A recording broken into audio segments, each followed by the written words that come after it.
Namaku Raka, usia 18 tahun. Sebentar lagi aku akan lulus SMA, dan seperti remaja lain, aku juga punya rencana masa depan. Tapi hidupku tak pernah benar-benar biasa. Sejak adikku, Rani, hilang 7 tahun lalu, rumah kami berubah menjadi tempat yang tak pernah benar-benar utuh. Ibu, ya, ibuku kuat. Terlalu kuat mungkin. Ia tetap bekerja, tetap memasak, dan tetap menyiapkan 2 piring di meja makan, meski hanya aku yang duduk bersamanya. Ayah, ia pergi setahun setelah kejadian itu, katanya ingin menyendiri. Kami tak pernah mendengar kabarnya lagi. Rumah kami tersisa 2, aku dan ibu, serta ruang kosong di ujung koridor, kamar Rani, yang tak pernah dibuka lagi sejak hari itu. Hingga suatu sore, semuanya berubah. Hari itu, aku pulang lebih awal karena guru les tak masuk. Langit mendung, dan udara terasa berat seperti hujan yang menahan tangisnya. Aku membuka pagar rumah dan menemukan seseorang berdiri di sana. Seorang gadis kecil. Ia mengenakan gaun kuning pudar seperti yang biasa dikenakan Rani saat kecil. Rambutnya dikuncir 2, matanya bulat, dan senyumnya membuat waktu terasa berhenti. Aku pulang, Kak, katanya. Aku terdiam, napasku tercekat. Ibu ada di rumah, tanyanya sambil melangkah masuk seolah ia tahu letak segala hal. Langkahnya ringan tapi pasti. Aku tidak tahu harus melakukan apa. Mulutku ingin bertanya, siapa kamu? Tapi suara itu tidak keluar. Ibu sedang menyiram tanaman di belakang saat aku memanggil. Ketika ia melihat siapa yang berdiri di depannya, ember di tangannya jatuh. Airnya tumpah, membasahi lantai keramik.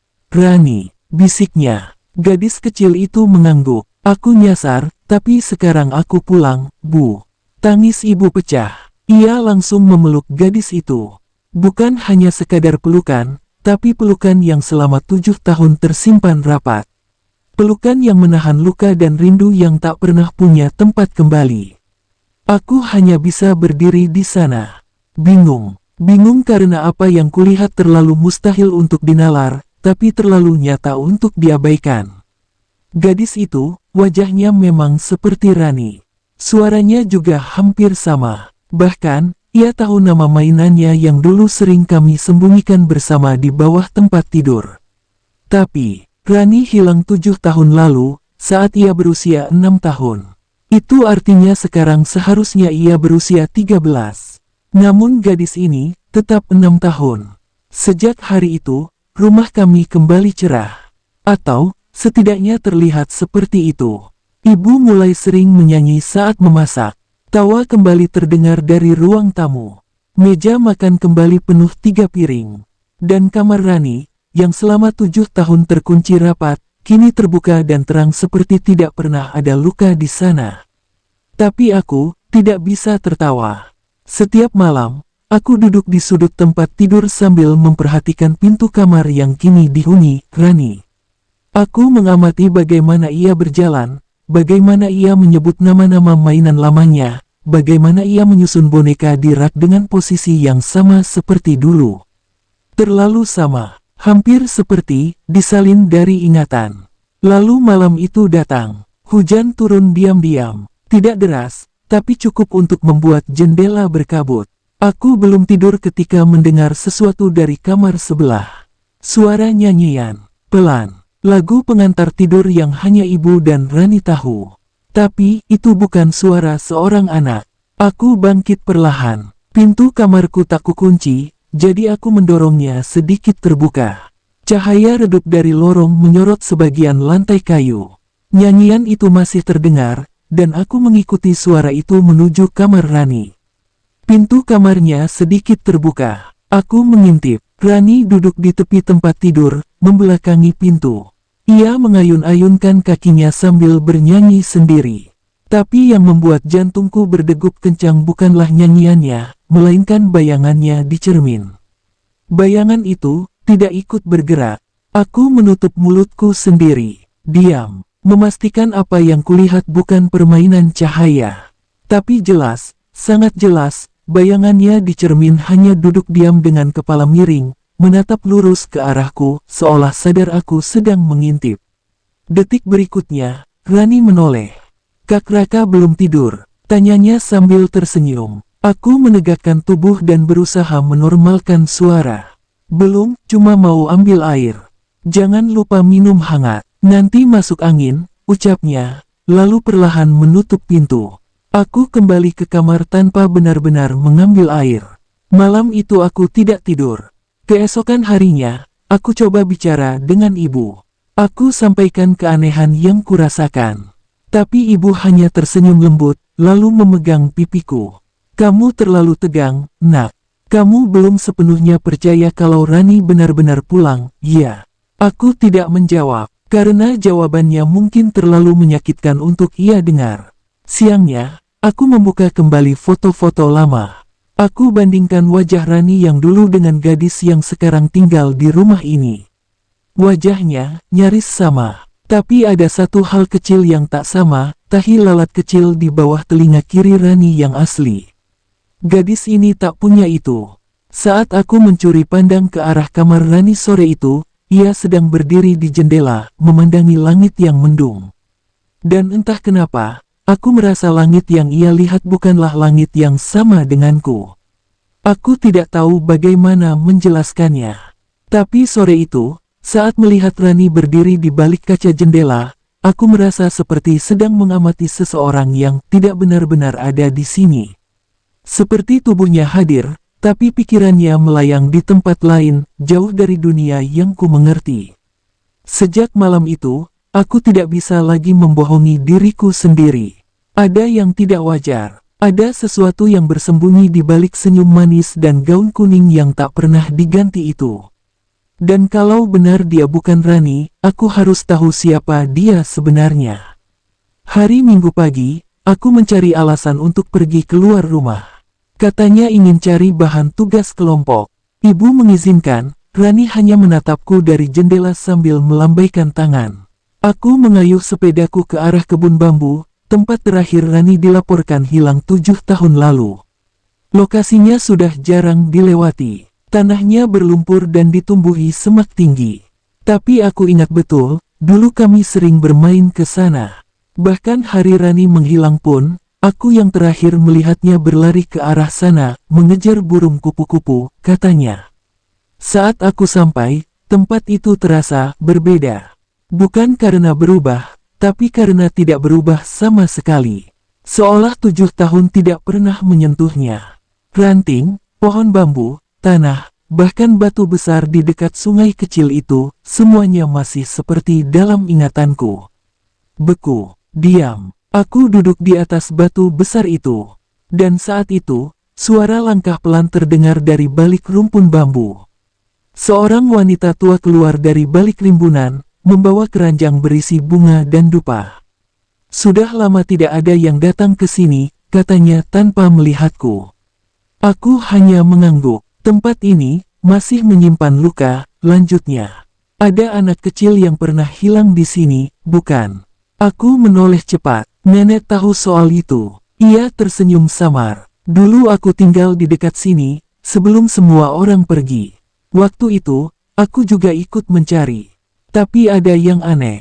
Langkah anak itu ditemukan sampai ke tengah bambu.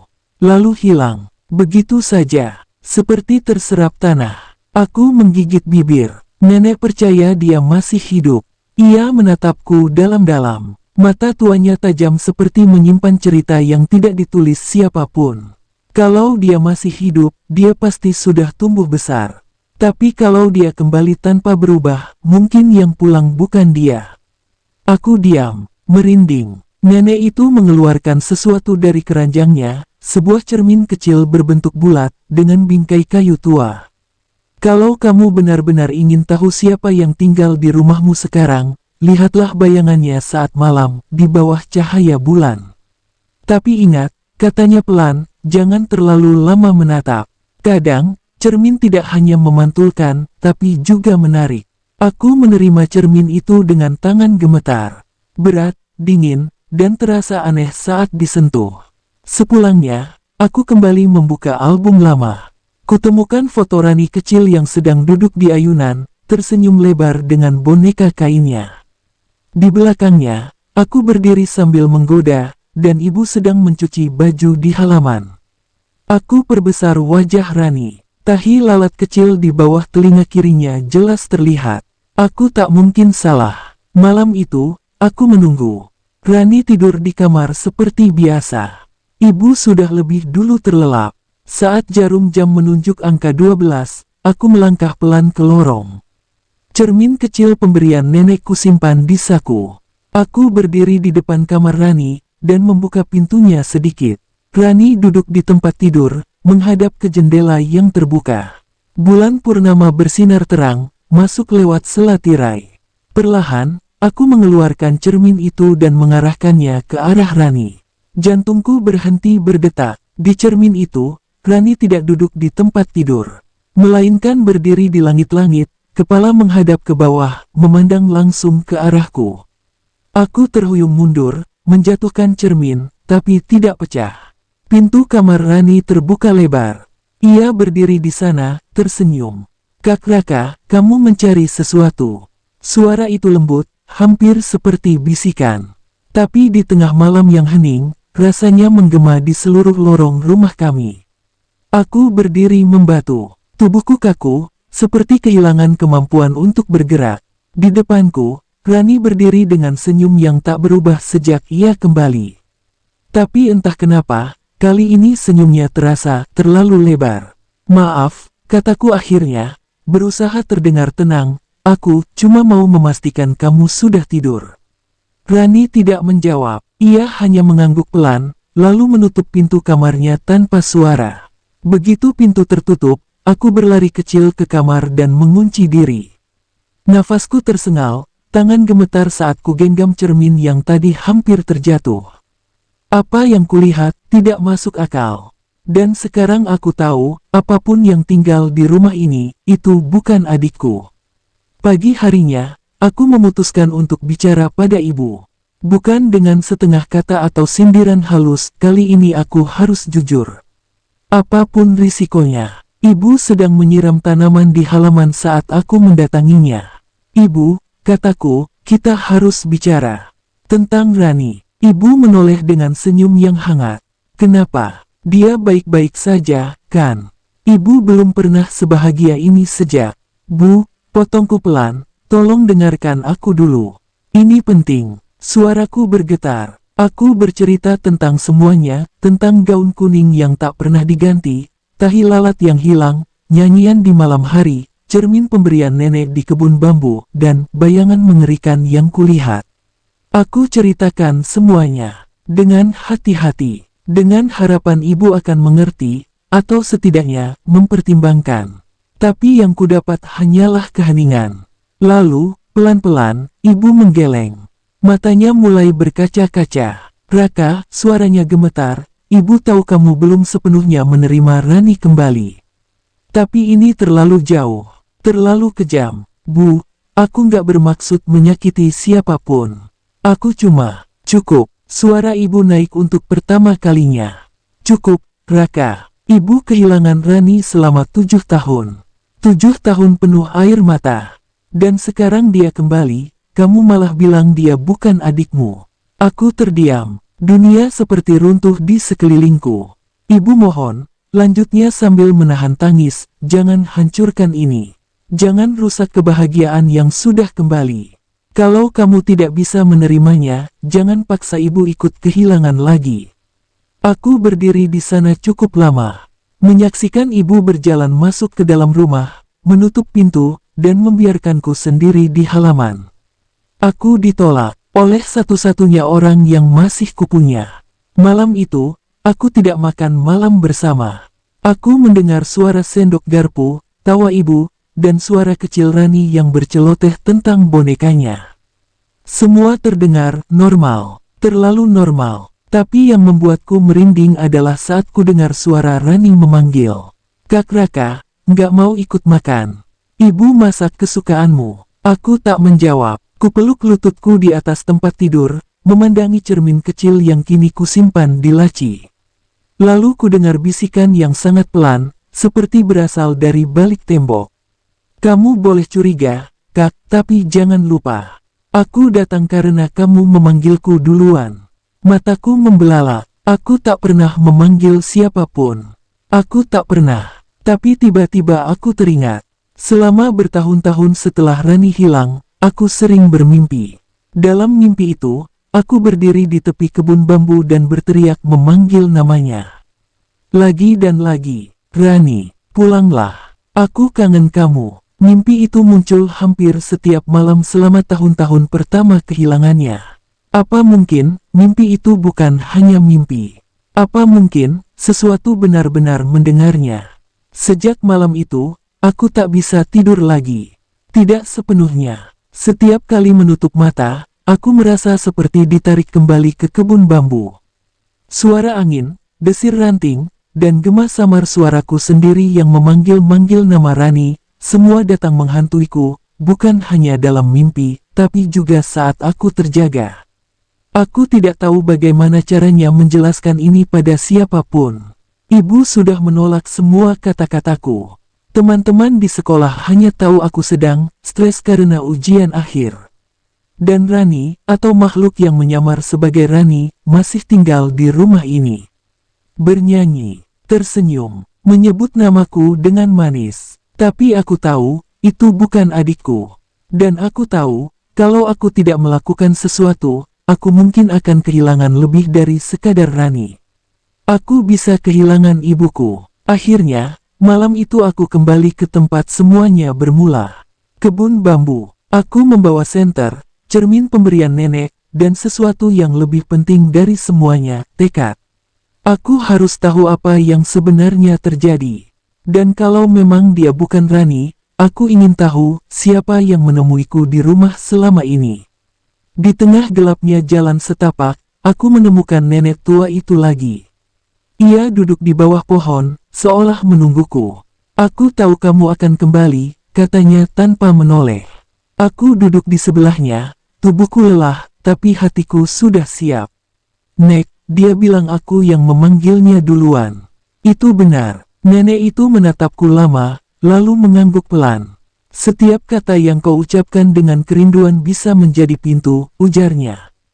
Dan kau membukanya terlalu sering.